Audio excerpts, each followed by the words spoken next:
کہ 1 گھنٹے سے 1.5 گھنٹہ بحث کرتا ہے نیب کا وکیل، اور اس کے بعد باقی سارے کیسز کو پینڈنگ کر کے آنریبل بینچ چلا جاتا ہے جو اپنے چیمبر میں، اور اس کے بعد ایک نیب قاصد سے اناؤنس کروایا جاتا ہے یہ معاملہ۔ پہلی بات میں آپ کو یہ بتا دوں کہ اگر آرڈر شارٹ ہو یا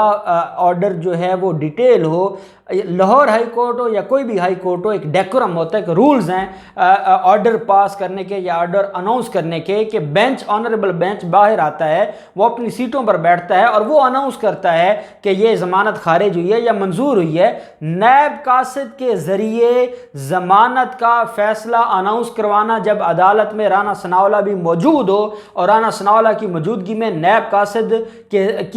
کے ذریعے جب آپ فیصلہ اناؤنس کروائیں گے، میں یہ بات ضرور کہوں گا بطور قانون کا طالب علم کہ یہ آپ نے عدالت کی توہین کی ہے، آپ نے لاہور ہائی کورٹ کی توہین کی ہے کہ نیب قاصد اب ہائی کورٹ کا فیصلہ اناؤنس کرے گا، اور وہ ساری دنیا نے دیکھا، ساری دنیا حیران پریشان ہو گئی، جو وکیل وہاں پر بیٹھے تھے وہ ایک دوسرے کا سر پکڑ کے بیٹھ گئے کہ یہ ہو کیا رہا ہے، یہ کون سی ضمانت ہے کہ ایک نیب قاصد باہر آتا ہے اور وہ آ کے اناؤنس کرتا ہے اور ہم سارے ایک دوسرے کا منہ دیکھتے ہیں۔ خیر رانا ثناءاللہ نعرے لگاتے ہوئے باہر جاتے ہیں اور وہ وہاں جا کر کہتے ہیں کہ جن ججز نے یہ ضمانت دی ہے اللہ کرے ایسے ہی جج رہیں اور یہ حق اور سچ کا پرچم بلند رہے۔ اب جب یہ معاملہ لٹک جاتا ہے، اور پھر ہم نے آپ کے ساتھ شیئر کیا تھا، میں نے رات ہی اس کے اوپر بات کی تھی کہ جو معاملہ یہ ہے، ترجمان لاہور ہائی کورٹ کی طرف سے یہ کہا جا رہا ہے کہ معاملات کو ابھی خراب نہ کیا جائے اور جو ہے وہ مختلف طرح کی خبریں نہ پھیلائی جائیں۔ میں نے آپ کو کہا تھا کہ جو پورٹل ہے، جو آن لائن سٹیٹس ہے کیس کا، وہ چینج ہو گیا ہے اور اب وہ الاؤڈ نہیں ہے، وہ ڈسپوز آف ہو گئی ہے۔ ڈسپوز آف اس لیے کی گئی ہے کہ 2 ججز کا الگ الگ فیصلہ آیا ہے، نہ تو اس کو ڈسمس لکھ سکتے نہ الاؤ لکھ سکتے، تو انہوں نے درمیانی جو ایک راستہ ہوتا ہے وہ اپنا جو آن لائن سٹیٹس تھا اس کے اوپر اس کو مینشن کر دیا۔ معاملہ یہ ہوا کہ اب جسٹس اسجد جاوید گرال صاحب نے کہا میں نہیں دیتا ضمانت، اور سرفراز ڈوگر صاحب نے کہا میں ضمانت دیتا ہوں۔ میں پہلے سرفراز ڈوگر صاحب کا آپ کو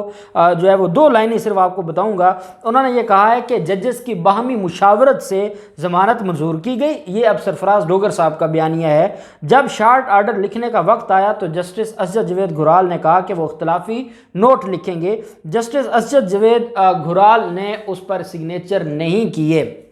یہ جو ہے وہ 2 پوائنٹس کا بیانیہ ہے جسٹس سرفراز ڈوگر صاحب کا، اور سرفراز ڈوگر صاحب اس بینچ کے ہیڈ تھے اور وہی سوال کرتے تھے، وہی نیب کو ٹوکتے تھے، وہی ان سے کہتے تھے کہ آپ کیسے لوگوں کو جیلوں میں بٹھا دیتے ہیں، کیوں نہیں آپ ان لوگوں کو ریلیف دینے دیتے، اور وہ ان کا جو رویہ تھا وہ ہم سب کے سامنے تھا۔ اب کیا ہوتا ہے، اسجد جاوید گرال صاحب نے جو پہلا پیرا لکھا ہے وہ صرف میں آپ کو سناؤں گا، اور اس کی جو ہے وہ میں نے اردو اس لیے کی ہے کہ تاکہ کچھ ہمارے دوست ہیں جن کو اردو ہی سمجھ آتی ہے اور وہ انگلش جب سمجھتے ہیں تو وہ 2-3 دن گزر جاتے ہیں ان کو سمجھتے تو ان کی آسانی کے لیے میں آپ کو اردو میں یہ بتا دیتا ہوں کہ اسجد جاوید گرال صاحب نے کہا کہ میں نے ضمانت دینے سے انکار کیا، اس کے باوجود اعلان کیا گیا۔ ان کا یہ کہنا ہے کہ دونوں ججز کی جو باہمی مشاورت سے ضمانت کی منظوری نہیں ہوئی تھی، اور یہ جو کہا گیا ہے کہ دونوں ججز کی مشاورت سے ضمانت منظور ہوئی، میں اس کو نہیں مانتا۔ انہوں نے کہا میں نے انکار کیا، اور اگلے چند منٹ میں معاملہ میں نے chief justice Lahore high court کے علم میں لے آئے۔ اگلے چند منٹ میں جسٹس سرفراز ڈوگر صاحب نے شارٹ آرڈر لکھ کر انہیں سائن کے لیے بھجوا دیا۔ حالانکہ اس موقع پر شارٹ آرڈر نہیں بنتا تھا، جسٹس سرفراز ڈوگر نے اپنے نیب قاصد کے ذریعے ضمانت منظوری کا اعلان کیا۔ یہ کہہ رہے ہیں جسٹس سرفراز اسجد جاوید گرال صاحب۔ ان کا کہنا تھا کہ میں نے عدالت میں ضمانت مسترد ہونے کا کہا، چیمبر بھی میں نے ضمانت مسترد ہونے کا عندیہ دیا، میرے ساتھی جج نے اپنے طور پر ضمانت منظور کرنے کا اناؤنس کر دیا۔ انہوں نے یہ بھی کہا کہ جو زبانی احکامات کے بعد تحریری فیصلہ جاری نہیں ہو سکا تھا، اور ساتھ انہوں نے یہ کہا کہ ہم چیمبر میں جب گئے اور چیمبر میں جب مجھ سے پوچھا گیا تو میں نے اس معاملے سے اختلاف کیا، اور کہتے ہیں کہ میں ضمانت منظوری کا جب میں نے فیصلہ دیکھا تو مجھے اتنا صدمہ ہوا کہ جب میں نے ابھی تک ایگری نہیں کیا، اور میرے ایگری کرنے کے بغیر، میرے سگنیچر کرنے کے بغیر ایک نیب قاصد سے کیسے اناؤنس کروا دیا جاتا ہے، اس لیے میں نے فی الفور معاملہ چیف جسٹس صاحب کو بھجوا دیا، اور چیف جسٹس صاحب آپ خود اس معاملے کو دیکھیں گے۔ اب جسٹس اسجد جاوید گرال صاحب نے آگے پھر میرٹ کے اوپر باتیں کی ہیں کہ یہ فیصلہ کیوں مسترد، یہ ضمانت کیوں مسترد ہونی چاہیے۔ وہ ڈیٹیل آرڈر ہے، اور اس میں انہوں نے اپنی رائے دی ہے کہ یہاں نیب ٹھیک تھا، شہباز شریف غلط تھا، اور ان بنیادوں پر شہباز شریف کو ضمانت نہیں ملنی چاہیے۔ جسٹس سرفراز ڈوگر صاحب نے جو اپنا آرڈر لکھا ہے اس میں انہوں نے یہ رائے دی ہے کہ یہ گراؤنڈز تھی جن کی بنیاد پر شہباز شریف کو ضمانت ملنی چاہیے تھی۔ اب یہ معاملہ چلا گیا چیف جسٹس صاحب کے پاس، وہ ایک جج کو مقرر کریں گے جو بطور ریفری جج ہوگا، جو ان دونوں فیصلوں کو دیکھے گا، جو فائل کو دیکھے گا، نیب کے جواب کو دیکھے گا، نیب کے ریکارڈ کو دیکھے گا، اور اس کے بعد فیصلہ کرے گا کہ کیا اسجد جاوید گھرال صاحب کا فیصلہ ٹھیک ہے اور اس کو آگے لے کے جانا ہے، یا جسٹس سرفراز ڈوگر صاحب کا فیصلہ۔ میں یہ سمجھتا ہوں کہ اب فیصلہ جو بھی ہے، اب شہباز شریف کی ضمانت ہو جائے بھلے، لیکن جو چیزیں یا جو الزامات یا جو تانے دیے جاتے تھے وہ چیزیں تو پھر سامنے آ گئی ہیں۔ اور کیا یہ معاملہ اس طریقے سے اتنی جلد بازی سے کیا ہائی کورٹ لیول کے جج کو زیب دیتا ہے؟ یہ کوئی سول جج کی یا مجسٹریٹ کی عدالت نہیں تھی کہ ایک نائب قاصد باہر آ کر اناؤنس کر دیتا۔ یہ معاملہ اب اس کو کہیں نہ کہیں کسی کنارے لگنا ہوگا۔